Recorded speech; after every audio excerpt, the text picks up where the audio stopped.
membahasnya melalui sambungan Skype. Ada seniman sekaligus musisi Igede Ari Astina atau yang akrab dikenal dengan Jerings, lalu Dewan Pakar Ikatan Ahli Kesehatan Masyarakat Indonesia IAKM, Hermawan Saputra. Selamat malam Bapak Bung Jerings. Selamat malam. Ya. Bung Aiman. Ya, saya langsung menuju ke Anda, Bung Jerings. Bung, ya, silakan. Anda punya tudingan bahwa COVID-19, Corona yang luar biasa saat ini, berbulan-bulan kemudian ada dari Januari di dunia dan kemudian mampir ke Indonesia dan membuat hari ini kita melakukan atau menjalani kehidupan yang sering dikatakan sebagai a new normal, sebuah kenormalan yang baru. Dan Anda menuding bahwa itu adalah sebuah konspirasi. Anda punya data? Ada. Silakan. Ya, jika Anda, oke, gini, saya balik lagi ke pola pikir ini ya. Masyarakat Indonesia percaya sama agama nggak? Mayoritas. Masyarakat Indonesia percaya sama Tuhan nggak? Mayoritas. Oke, saya berani bilang agama itu salah satu teori konspirasi juga. Karena tidak ada bukti-bukti sains. Kita bicara COVID dulu sebentar. Ya, tapi ini kita bawa mindset kita agar lebih luas lagi. Jadi agar orang-orang tidak langsung mengira teori konspirasi itu adalah sebuah hal yang halu. Kalian tidak bisa double memakai standar ganda, menuduh orang yang percaya teori konspirasi adalah orang yang halu atau orang yang bodoh segala macam. Tapi Anda masih sangat percaya sama agama. Sementara agama semua itu apakah ada data faktualnya? Tidak ada kan, semuanya masih berdasarkan katanya. Jadi oke, saya punya bukti kenapa terlalu banyak kebetulan dan tidak ada kebetulan di dunia ini yang terjadi terus menerus. Kalau terus menerus itu bukan kebetulan namanya, tapi itu namanya pola. Jadi kalau kita nyari sejarahnya Rockefeller, Bill Gates, mereka sudah sangat sering membicarakan hal ini. Salah satunya ada event 201, event 201, mereka mensimulasikan bagaimana bencana ini terjadi, persis seperti apa yang terjadi sekarang. Itu bisa dicek di semua platform informasi. Lalu ada yang namanya Rockefeller dokumen Rockefeller, itu diterbitkan tahun 2010, di mana tim Rockefeller bekerja sama dengan Bill Gates membuat sebuah dokumen, sebuah skenario tentang bagaimana situasi sekarang ini terjadi, dan di sana disebutkan persis kota pertama yang akan melakukan lockdown adalah Cina. Lalu kota-kota lain akan menirunya. Lalu ketika lockdown dilakukan, akan terjadi sebuah proses integrasi semua sistem akan menjadi kayak. Ini maksudnya sebuah buku ya? Ada buku itu ya? Ada dokumennya rilis di www.education.edu. Oke, itu di sebuah buku juga pernah ada. Bahkan ada film juga, The Contagion juga yang menceritakan hal serupa. Anda meriset dari hal-hal tersebut, termasuk internet? Internet salah satunya, tapi saya punya tato konspirasi di dada saya ini. Saya sudah tertarik sama dunia, saya bikin tato ini tahun 99, karena saya menemukan beberapa buku waktu itu, salah satunya buku Noam Chomsky. Lalu hal-hal yang terjadi sekarang, termasuk bom Bali, termasuk kejadian 9/11, semua itu saya rangkai, saya pertemukan titik-titiknya, karena banyak banget ada dot-dot yang orang yang tidak terlalu mengikuti, mereka mungkin akan mikir, oh ini cuma ilmu cocokologi segala macam. Tapi if you really dig deep, kalau Anda gali lebih dalam lagi, kamu sambung-sambungkan titik-titik, semua titik-titik fenomena-fenomena yang membuat dunia ini berubah secara global. Itu nama yang sama akan muncul berkali-kali. Oke, saya tidak menangkap apa yang Anda sampaikan. Jangan-jangan ini halusinasi Anda. Di mana COVID-19 yang Anda katakan sebagai konspirasi? Jelaskan kepada saya bahwa ada teori konspirasi yang jelas bahwa ada COVID itu tentang konspirasi. Di mana? Saya berikan Anda kesempatan tadi sekitar 2 menit, saya belum mendapatkan benang merahnya. Benang merahnya Anda bisa cari ke media-media yang tidak, Anda bisa cari ya. Salah satu nama dokternya, Dr. Kaufman, oke? Dr. Andrew Kaufman, Dr. Rashid Uttar, ada di Indonesia ada Dr. Indro. Itu beberapa. Ada Dr. Ibu siapa namanya mantan Menkes? Siti Fadila. Iya, betul. Orang-orang tersebut, sosok tersebut adalah sosok-sosok yang selama ini melawan narasi global yang ditetapkan oleh WHO untuk menakut-nakuti rakyat, dan mereka tidak pernah dapat jatah untuk tampil di media mainstream seperti ilmuwan-ilmuwan yang lainnya. Kenapa mereka tidak pernah mendapat jatah? Mereka bukan orang bodoh loh. Dr. Andrew Kaufman itu bukan orang bodoh. Dr. Indro bukan orang bodoh. ibu mantan Ibu Fadilah mantan Menkes bukan orang bodoh.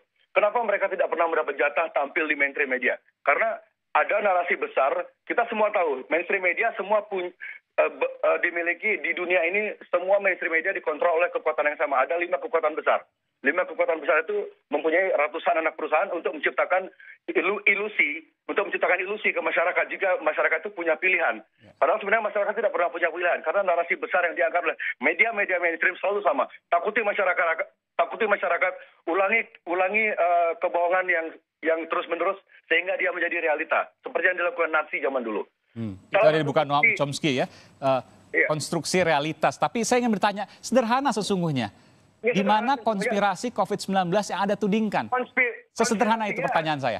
Ya, konspirasi ada banyaknya angka yang tidak sebenarnya, permainan angka jumlah korban. Salah satu saksinya, sukses nyata, kru drum saya, namanya Rizvan. Dia alergi makan cumi, saya ajak makan cumi di Ubud ya. Sekitar minggu lalu saya ajak makan cumi di rumahnya Wayan Gendo, teman saya di Ubud. Dia pertama kali makan seafood, tidak pernah makan seafood seumur hidupnya. Besoknya dia alergi, dia cek ke rumah sakit, saya lupa namanya. Dia di swab test. Masuk akal nggak? Orang alergi cumi di swab test, dan dia harus bayar 850.000. Dan banyak dokter di Amerika sudah banyak bersuara, dokter-dokter di Amerika sudah banyak bersuara. Rumah sakit di Amerika dibayar untuk menaikkan angka jumlah korban. Jadi dokter-dokter dijanjikan bayaran jika mereka memberikan sertifikat kematian itu sebagai korban COVID. Meskipun penyebabnya bukan COVID itu. Tunggu sebentar, apa relevansinya kenaikan angka COVID dengan teman Anda yang di swab test? Kan hasilnya negatif teman Anda. Ya, kebetulan dia negatif. Jadi sekarang kita bayangin aja, berapa banyak orang yang sebenarnya bukan karena COVID, tapi di swab test. Sementara orang yang menciptakan, orang yang dipakai standar emas, sebagai alat menciptakan alat tes tersebut, orang itu juga menyatakan, kalian bisa search di jurnal-jurnal, pencipta alat tes tersebut bilang, alat untuk rapid test atau swab test itu tidak komprehensif dijadikan alat penentu. Iya. Sebentar, ini tidak fokus. Tapi saya ingin tanyakan. Tadi Anda menudingkan bahwa COVID-19 merupakan konspirasi karena angkanya dinaikkan. Ini maksudnya angka positif kan? Sementara Anda mencontohkan teman Anda yang hanya alergi di swab test dan hasilnya negatif. Hasilnya negatif tidak berkontribusi terhadap angka positif pasien corona. Jadi apa kaitannya? Kaitannya adalah kan tidak semua orang seberuntung kru drum saya. Dan seperti saya bilang tadi, alat tes COVID itu tidak absah gitu. Jadi dia itu tidak akurat. Jadi gini loh Mas, ilmuwan di negara maju ya, ilmuwan di Amerika, ilmuwan di Eropa, mereka masih belum sepakat tentang keabsahan alat tes ini. Kenapa kita di Indonesia harus tunduk sama apa kata WHO, sementara WHO dikontrol oleh Bill Gates. Bill Gates itu bukan dokter. Ngerti nggak? Ini ada 2 data yang saya harus tanyakan. Anda menganggap bahwa alat tes corona, swab test tadi, PCR itu ya, itu tidak valid. Tidak. Terus kemudian Bill Gates yang mengatur WHO. Nanti saya akan tanya yang kedua, tapi saya ingin bertanya pertama dulu. Dari mana Anda punya data bahwa swab test PCR itu tidak valid? Karena banyak sekali orang yang dites ternyata setelah hasilnya positif, ternyata dites lagi hasilnya negatif. Itu banyak sekali dan itu jarang diangkat sama media mainstream. Itu swab test atau rapid test? Karena ada 2 tes. Yang sering ada false negatif dan false positif adalah rapid test, bukan swab test. Swab test dan rapid test itu hasilnya keduanya itu tidak valid. Itu banyak menimbulkan kesimpang siuran informasi, tapi media selalu dengan gampangnya membawa narasi jika swab test itu hasilnya sudah 100%. Sementara ilmuwan-ilmuwan di negara maju yang jauh lebih pintar daripada ilmuwan di Indonesia, mereka aja belum satu suara. Tapi kenapa Indonesia sangat takut sama WHO? Emang WHO itu siapa sih? Bill Gates itu siapa? Kenapa kita harus tunduk sama mereka? Itu saya nggak ngerti. Oke, saya ke Bung Hermawan. Bung Hermawan, betul bahwa apa yang disampaikan alat swab test, kita nggak bicara rapid ya. Tadi sebutkan rapid memang salah. Ada false negatif, ada false positif. Tapi swab test PCR itu juga tidak valid, banyak salah. Sejauh ini para peneliti untuk swab tenggorokan melalui real-time polymerase chain reaction itu menganggap 96% itu hasilnya valid. agak berbeda dengan rapid test. Kalau rapid test itu memang false negatifnya tinggi, itu sekitar 36% efektivitasnya, tetapi rapid test penting untuk mitigasi sebagai bahan penelusuran awal untuk lebih precise dalam rangka pendeteksian mereka dengan COVID positif. Begitu, Bung Aiman. Jadi 96% yang melalui swab test atau PCR itu hasilnya valid. Ya, demikian menurut evidence-nya. Maka kalau kami dari Ikatan Ahli Kesehatan Masyarakat selalu berbicara atas evidence-based public health atau segala sesuatu yang berbasis dengan bukti dan data. Nah, tetapi kalau punya bukti. Ya, boleh nggak Bung Aiman saya masuk sedikit tentang Silakan. teori konspirasi ini?